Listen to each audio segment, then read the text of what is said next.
अस्सलाम वालेकुम, hello and welcome to sports room. मैं हूं आपका मेज़बान नजीब उल हसनैन। पाकिस्तान और ऑस्ट्रेलिया के दरमियान सीरीज का दूसरा मैच जुम्मे को होगा और पाकिस्तान को चैलेंज है सीरीज बचाने का। इसके लिए पूरी तैयार है टीम। तफसीलात आपको दिखाते हैं इस रिपोर्ट में। टीम एडिलेड में इस चैलेंज के लिए तैयार है। बात करने के लिए मेरे साथ है former cricketer Yasir Arafat, qualified coach भी हैं। यासिर, अस्सलाम वालेकुम, वेलकम टू द शो।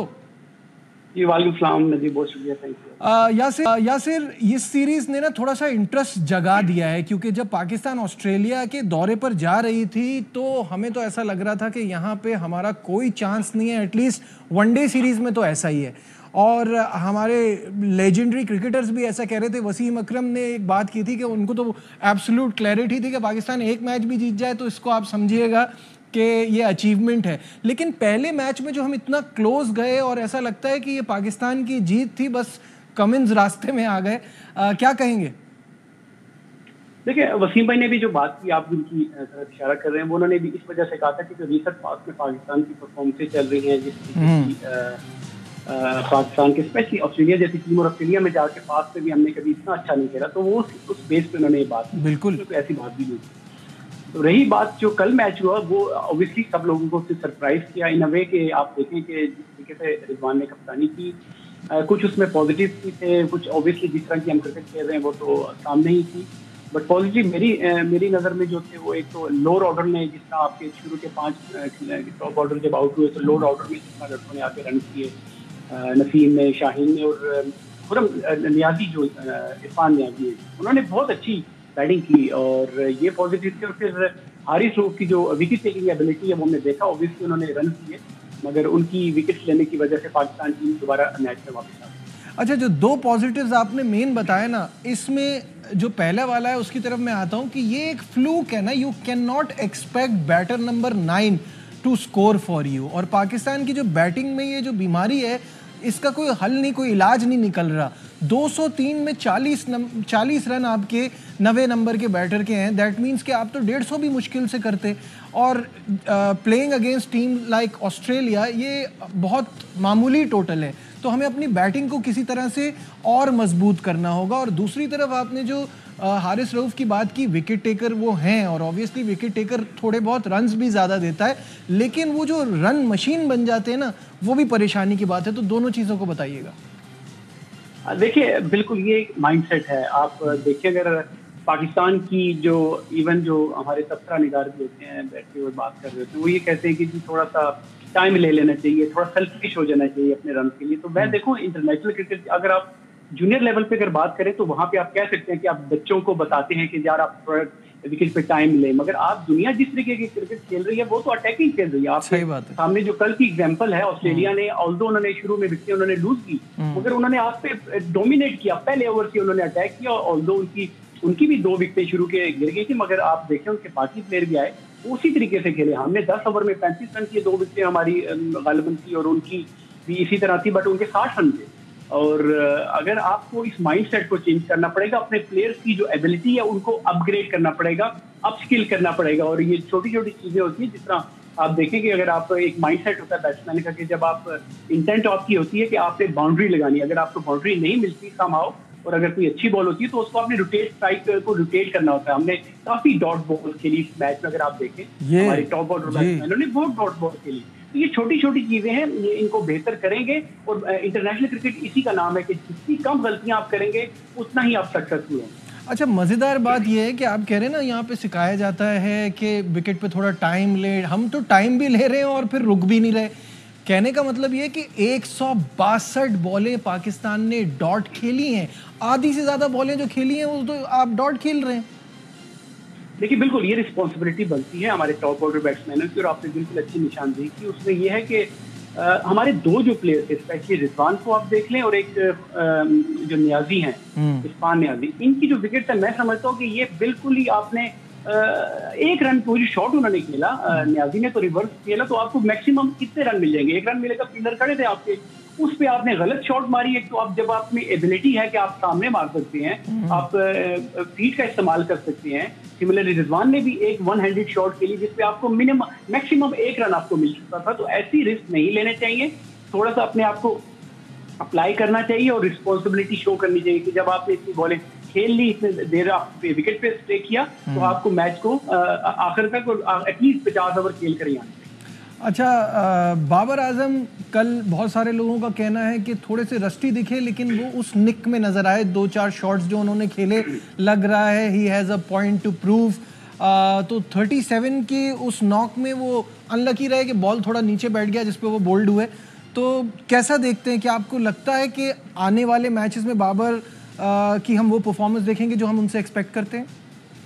देखिए, बहुत ही अच्छा साइन था कल जिस तरीके से बाबर खेले, और ऑलमोस्ट रन बॉल ही पे था, और जो रिक्वायर्ड था, जो शॉट्स उन्होंने खेली, बहुत अच्छी शॉट्स उन्होंने खेली, और इसी चीज़ की ज़रूरत थी। और मैं ये समझता हूँ कि अब ये जो सिर्फ उनको अपनी बैटिंग और अपनी परफॉर्मेंस पे कंसंट्रेशन जो करनी है उन्होंने, उसका बड़ा फर्क पड़ेगा। जो उन पे जो बर्डन एक्स्ट्रा होता था प्लेयर्स का, बाकी प्लेयर्स की परफॉर्मेंसेस का, और जो जिस तरीके से पाकिस्तान हार रहा था, back to back matches series हार रहा था, तो ये चीज़ अब उन पे कम होगी। वो चीज़ हमने कल देखी, which is a good sign for Pakistan. और ऑब्वियसली बाबर के अपने लिए बहुत अच्छा है कि जिस तरीके की उन्होंने कल बैटिंग की, वो उनको बड़ा ही कॉन्फिडेंस मिला होगा। तो वो बड़ा रन नहीं किए थे उन्होंने, मगर जो शॉट्स को जिस तरीके से वो खेल रहे थे, वो थोड़ा अनलकी रहे। उन्होंने जो पिच, जो बॉल की जो लेंथ वो पिच नहीं कर सके, अदरवाइज वो अच्छा खेल रहे थे। वो इट्स गुड साइन। यासिर, अब चैंपियंस ट्रॉफी में इतना वक्त नहीं है, और सारी टीमें जो वनडे खेल रही है ना, वो कॉम्बिनेशन वो बना रही है जो उन्होंने चैंपियंस ट्रॉफी में उतारना है। हमें अभी भी पता है कि हमारा बेस्ट ओपनिंग पेयर बनता है फ़खर और इमाम। इमाम हैज़ 48 की एवरेज इन वनडे, 9 सेंचुरियाँ, 20 हाफ सेंचुरियाँ, और फ़खर एक इम्पैक्ट प्लेयर है जो गेम, जब उनका दिन होता है, वो गेम अकेले ही हाथ से ले जाते हैं अपोजिशन से। तो ये हमें अभी समझ में आ रहा है, ये दोनों टीम में नहीं है। साथ में आपकी ये टीम देख के लगता नहीं है कि 50 ओवर खड़ी हो पाएगी। तो आपको इन द मिडिल एक लेफ्ट हैंडेड बैटर की शदीद ज़रूरत है, और हमारे पास सऊद शकील है। तो इस पे क्या सोचते हैं? देखिए, बहुत बात हो चुकी है सैन पे भी और अब्दुल्ला पे भी, उनकी परफॉर्मेंसेस को लेकर के जितनी चांसेस उनको मिले हैं। तो अब होता यही है कि आप जब प्लानिंग करते हैं, फ्यूचर की प्लानिंग करते हैं, तो आप ये नहीं होता कि किसी टूर पे टीम भेजी होती है तो आप ऑल ऑफ अ सडन एक मैच की परफॉर्मेंस पे उस पर क्रिटिसाइज करना शुरू कर देते हैं। आप उनको लंबा गोल से इनको खेल लेते हैं। जब ये लोग वापस आए, तो सीरीज से वापस आए, तो ये स्ट्रेटेजी बनाने वाले जो हैं, वो यहाँ पर पाकिस्तान में जो सेलेक्टर्स हैं, या जो भी आपका थिंक टैंक यहाँ बैठा है, तो ये उनका काम बनता है कि आप कहने को तो बिल्कुल देखिए शान मसूद या फ़खर, मगर फ़खर की भी जो इश्यूज चल रहे हैं, अभी सुनने में ये भी आ रहा है कि वो रिहैब हाई परफॉर्मेंस सेंटर में वही वजह चल रहा है, तो वो भी एक इशू है। शान मसूद की कल परफॉर्मेंस अच्छी है वनडे फॉर्मेट में, तो वो भी टीम में नहीं है, ये भी है। फिर आपने इमाम की जिक्र किया, इमाम की 47-48 की मेरे ख्याल से वनडे की एवरेज या 49 की एवरेज है, वो टीम में नहीं है। तो ये काफी चीजें ऐसी हैं। तो आई एम श्योर अब तो ये लड़के चले गए, अभी हमें इनको बैक करना चाहिए। जो खेल रहा है इनको पूरा अगेन दोनों मैचेस मिलने चाहिए। और जब ये लोग वापस आए, ये प्लेयर्स पे हमें क्रिटिसाइज नहीं करना चाहिए, ये हमें पूछना चाहिए कि जो लोग थिंक टैंक है, जो सेलेक्टर्स हैं, कि वो बताएं कि उनकी लॉन्ग टर्म पॉलिसी क्या और शॉर्ट टर्म स्ट्रेटेजी। अच्छा, बाज़ लोगों का ये भी मानना है कि आमिर जमाल को यहाँ पहले मैच में होना चाहिए था, बिकॉज उनका ऑस्ट्रेलिया में रिकॉर्ड भी अच्छा है, वो वहाँ कंडीशंस को भी समझते हैं। इस पे आप क्या सोचते हैं? देखिए नजीब, इसमें यह है कि जो लोग वहाँ पर गए हैं वो बेस्ट जज हैं, वो डिसीजन उन्होंने करने होते हैं। हम लोग यहाँ पर बैठ के अज्यूम ही कर सकते हैं, मगर ये होता है कि देखिए अगर आमिर खेल लेता तो कितना एक फर्क डाल लेते वो। और जो परफॉर्मेंस की बात लोग करते हैं, तो वो उनकी टेस्ट क्रिकेट में परफॉर्मर क्या थे, वो टेस्ट क्रिकेट खेले थे, उसमें उनकी परफॉर्मेंस थी विच इज वेरी गुड, वो उसको रेप्लिकेट कर सकते हैं। मगर देखिए वो जो वहाँ पे लोग मौजूद हैं, वही इसका डिसीजन बेहतर जज हैं।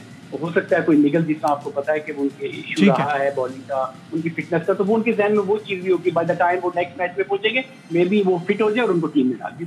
ठीक है, ब्रेक पे जाने से पहले हम नाज़रीन बताएं कि यासिर ने 2007 से 2012 तक पाकिस्तान की नुमाइंदगी की है, और इनकी इन खिदमात का इतराफ़ करते हुए कोटली सतिया में यासिर के नाम का ग्राउंड पंजाब असेंबली ने करारदाद मंजूर कर दिए। यासिर, बड़े ऑनर की बात है आपके लिए, क्या कहेंगे इस पे? देखिए कैरियर तो मेरा 2000 से शुरू हुआ था वनडे का, वो तो 12 साल बनते हैं जी। मगर ये है कि बहुत आज़ाद की बात है। और मेरा जो इलाका है कोटली सतिया, ऑब्वियसली मैं वहाँ रहा नहीं, मैं सारी एजुकेशन तो मेरी रावलपिंडी में, मेरे वालिद साहब मेरी जो वालदा वो वहाँ के हैं, उन्होंने अपना बचपन स्कूलिंग वहाँ गुजारी। तो एक गाँव है, बड़ा ही मतलब बड़ा ही खूबसूरत इलाका है, और वहाँ पे लोग जो हैं क्रिकेट ग्राउंड तो है, उसको अपग्रेड करने की कोशिश करेंगे और उसको इंशाल्लाह एक ऐसा ग्राउंड बनाएंगे कि वहाँ की जो लोकल बच्चे हैं एटलीस्ट उनको अपॉर्चुनिटी मिले कि वो हार्ड बॉल, अभी टेनिस बॉल तो खेलते हैं, उनको अपॉर्चुनिटी मिलेगी। देखिए अगर 100-200 लड़के खेलेंगे तो इसमें कोई 4-5 लड़के ऐसे तो होंगे कि जो जाके आके फर्स्ट क्लास में क्लब क्रिकेट रावलपिंडी शहर में आकर खेलें, तो ये उनके लिए एक बड़ी अच्छी अपॉर्चुनिटी होगी। बहुत ऑनर की बात, और बाकी लोगों के लिए इंस्पिरेशन है एक बहुत बड़ी। ठीक है, यहाँ लेते हैं एक छोटा सा कमर्शियल ब्रेक, जाइएगा, will be right back. Glad to have you back once again to Sports Room in conversation with former cricketer Yasir Arafat. और फैंस क्या सोचते हैं, क्या पाकिस्तान दूसरे वनडे में कमबैक कर सकता है, जीतने की सलाहियत रखता है? आइए आपको पहले वो दिखाते हैं। भी जीता, बीइंग ऑस्ट्रेलियन, हम पाकिस्तानी भी हैं, ऑस्ट्रेलियन भी हैं, तो दोनों हमारी जीत हुई। मुझे सच में यकीन नहीं आ रहा पाकिस्तान हार गया। 180 बॉल थे और कुछ नहीं किया। चलें, एज लॉन्ग एज उन्होंने ट्राई हार्ड किया, फिर इंशाल्लाह चलें अगला मैच होपफुली ये लोग जीतेंगे। पाकिस्तान जिंदाबाद, पाकिस्तान जिंदाबाद। यासिर, आपने सुना फैंस कितने क्रिकेट को अच्छी तरह समझते हैं कि क्लोज मैच गया उस पर वो खुश हैं कि पाकिस्तान ने फाइट तो दी। तो ये चीज़ क्लियर है कि उससे फैंस की एक्साइटमेंट बढ़ती है। जी बिल्कुल, अच्छी चीज़ है ये, और फर्क पड़ा नजर आया हमें कप्तानी की वजह से। और जो डिसीजन रिजवान ने किए, शॉट लेग इन्होंने हेलमेट पे एकदम कामरान गुलाम को ले आए, छोटी छोटी चीजें थी जिसकी वजह से अब देखिए फ्लाइंग स्लिप भी रखी हुई थी वहाँ पे, बल्कि लबुशेन कैच पे आउट भी हुए। तो छोटी छोटी चीजें हैं और इनको और बेहतर करें। और जो गलतियां कर रहे हैं आप, थोड़ी सी डिसअपॉइंटमेंट होती है जब शाहीन अफरीदी की पेस इतनी कम आ गई सेकंड स्पेल में, जब वो बॉलिंग कर रहे हैं 129-130, वो बड़ा ही कंसर्निंग है हमारे लिए। फिर नसीम का जो इंजर्ड होना है, क्रैम्प पड़ना, तो ये जो चीजें हैं ना, ये चीजों को थोड़ा सा बेहतर करना पड़ेगा।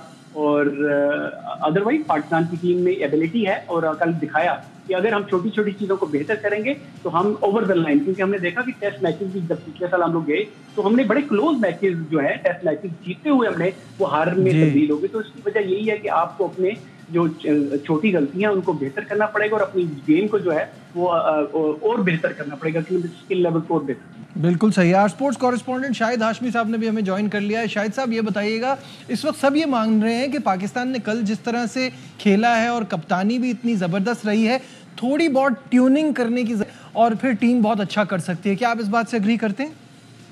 बिल्कुल ऐसा ही है। फाइटिंग एबिलिटीज नजर आई हैं और कप्तान ने फाइट किया है, इतना बड़ा टोटल नहीं था उसके बावजूद भी फाइट किया है। तो यकीनन जो छोटी मोटी कमजोरियां हैं उसके ऊपर उबूर अगर पाकिस्तान ने पा लिया तो यकीनन एक आध मैच पाकिस्तान जरूर निकाल सकता है। प्री सीरीज तो हम लोग यही सब प्रेडिक्शन कर रहे थे या सोच रहे थे कि शायद पाकिस्तान को बड़ी मुश्किल होगी, लेकिन ऑस्ट्रेलिया भी अपनी फुल स्ट्रेंथ पे नहीं खेल रहा। आगे भी उन्होंने अपने फास्ट बॉलर्स को रेस्ट कराना है।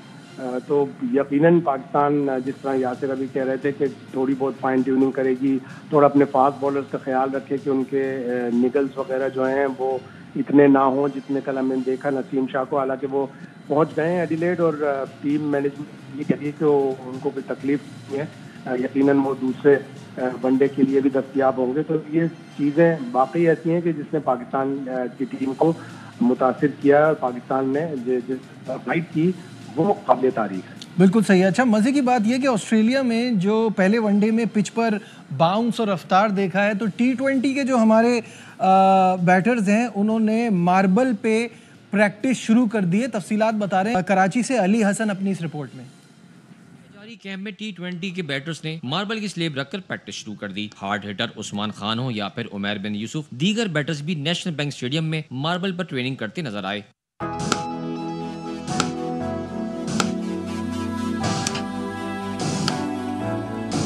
खिलाड़ियों ने पहले वनडे मैच की बाउंसी विकेट देखकर अंदाजा लगाया, यही अंदाज कारआमद है। उस्मान खान ने मीडिया से गुफ्तगू में बताया कि वीडियोस देखकर भी ऑस्ट्रेलियाई बॉलर्स का सामना करने की तैयारी कर ली है। मार्बल स्लेब पर बैटिंग प्रैक्टिस का भी फायदा होगा। फर्स्ट ओवर है ऑस्ट्रेलिया के लिए, फिर अगेन तो इंशाल्लाह कोशिश करेंगे। जो चीज़ें मेरी वीक थी उस पर मैंने बहुत काम किया है। मिचेल स्टार्क T20 में नहीं है और दूसरे जो बॉलर हैं उनकी मैं वीडियोज़ रोज़ाना रात को देख रहा हूँ और कोशिश करूँगा इंशाल्लाह जो उनका की बॉल है उसको सर्वाइव करूँ और जो लूज बॉल है उस पर मैं अपना चार्ज करूं। मुख्तसर फॉर्मेट की क्रिकेट के लिए मुख्तसर कैंप 6 नवंबर को इख्तिताम पजीर होगा। कैमरामैन शाहिद वीरानी के साथ अली हसन, ARY न्यूज़ कराची। तो यासिर क्या कहेंगे, इस तरह की प्रैक्टिस से फ़ायदा होता है? वो मार्बल पे प्रैक्टिस कर रहे हैं, पेस और बाउंस के लिए तैयारी कर रहे हैं, कुछ फ़र्क पड़ता है इन ड्रिल से? देखिए फर्क पड़ता है, बट एक दो दिन में नहीं फर्क पड़ता। ये आपको महीनों की मेहनत तो होती है, और ये कोई नई चीज नहीं है। लेट बॉलर जो थे वो 2003, 4, 5 जब आए थे वो 20 साल पुरानी ये चीज है, और ये अच्छी चीज है, इसमें कोई बुराई नहीं है। मगर आप एक रात पहले कहें जी मैं मार्बल पे प्रैक्टिस करके जाके मिचेल स्टार्क या पैट कमिंस को जाके बाउंसी ट्रैक पे पर्थ की पिचेस पे उधर जाके खेलूंगा, तो ये नहीं। ये आपको साल प्रैक्टिस ही करनी पड़ती है। हर सीरीज, हर अपोजिशन के खिलाफ आपको अपनी प्लानिंग करनी पड़ती है। एटलीस्ट एक दो, मतलब साल नहीं भी कहने आपको, मगर 1-2 महीने आपको उसके लिए प्रिपरेशन करनी पड़ती है, तब जाके आपको रिजल्ट मिलते हैं, ओवरनाइट चीजें नहीं मिलती। शाहिद साहब, आपको तो अच्छी तरह याद होगा, ये जावेद मियांदाद बहुत ये काम करते थे, इस तरह की बड़ी ड्रिल्स, अपनी टेक्निक्स लगाते थे। इनसे फ़ायदा होता है? बिल्कुल फ़ायदा होता है, लेकिन जाहिर है जिस तरह यासिर कह रहे हैं कि 1-2 दिन की प्रैक्टिस से नहीं होता। ये रेगुलर प्रैक्टिस अगर पाकिस्तान के खिलाड़ी करेंगे तो उनको फ़ायदा होगा। और जैसे कह रहा था वो खिलाड़ी के जी, फास्ट बॉलर इनमें जितने भी इनके फ्रंट लाइन फास्ट बॉलर हैं वो T20 के स्क्वाड में नहीं होंगे, लेकिन शॉन एबर्ट होंगे, जेवियर बार्टलेट होंगे, जो उनकी बिग बैश के बेहतरीन बॉलर हैं, स्पेंसर जॉनसन बाएं हाथ के फास्ट बॉलर हैं, वो होंगे, मार्कस स्टॉइनस होंगे। तो उनके पास भी T20 के एक्सपर्ट हैं, लेकिन उतनी स्ट्रेंथ नहीं होगी उनकी T20 स्क्वाड की जितनी यूजुअली उनकी होती है। ठीक है, तो मुकाबला जो है अभी अभी ऑब्वियसली बहुत पड़ा है, 2 मैचेस पड़े हैं, फिर उसके बाद T20 है, तो मज़ा आएगा, एक्साइटमेंट तो रहेगी। बहुत बहुत शुक्रिया यासिर अरफात और शाहिद हाशमी साहब हमारे साथ थे। आज के प्रोग्राम में बस इतना ही। दीजिए अपने मेज़बान नजीब अल हसनैन को इजाज़त। अपना बहुत ख्याल रखिए। अल्लाह हाफ़िज़।